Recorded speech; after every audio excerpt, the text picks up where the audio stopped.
एक छोटे से गांव में रामू नाम का एक गरीब किसान रहता था। रामू के पास बहुत ज्यादा जमीन नहीं थी, लेकिन वो मेहनती और ईमानदार था।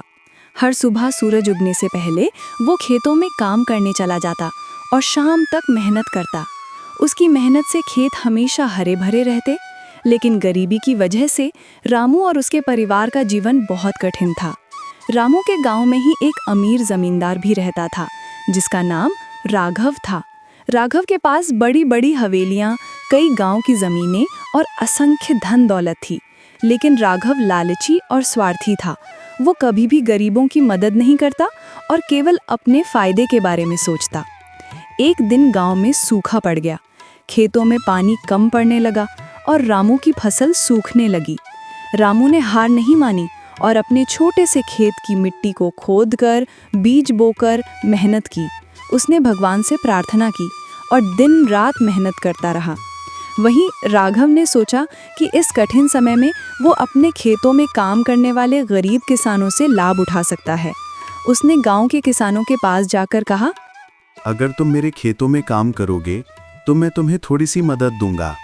बहुत से किसान उसकी बात में आ गए, लेकिन रामू ने मना कर दिया। उसने कहा, मैं अपने खेत की मेहनत खुद करूंगा। ईमानदारी और मेहनत ही मेरा धर्म है।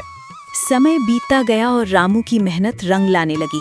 भगवान ने उसकी मेहनत को स्वीकार किया और एक दिन रामू के खेत में अचानक बारिश हुई। उसकी फसल अच्छी हुई और गांव में सबसे सुंदर और भरपूर फसल रामू की ही हुई। दूसरी तरफ राघव के किसान, जो केवल पैसे के लालच में उसके खेतों में काम कर रहे थे, उनकी फसल आधी भी नहीं हुई, क्योंकि उन्होंने केवल मजदूरी के लिए काम किया, दिल से मेहनत नहीं की। गांव वाले रामू की ईमानदारी और मेहनत को देखकर बहुत प्रभावित हुए। उन्होंने उसे कर्मयोगी कहा। राघव ने भी अपनी गलती महसूस की, लेकिन तब तक बहुत देर हो चुकी थी। रामू ने सिखाया कि ईमानदारी, मेहनत और अपने कर्म पर विश्वास रखना ही जीवन में सबसे बड़ा धन है। इस कहानी से आपको ये सीख मिलती है कि जैसा आप कर्म करते हैं, वैसा ही आपको फल मिलता है।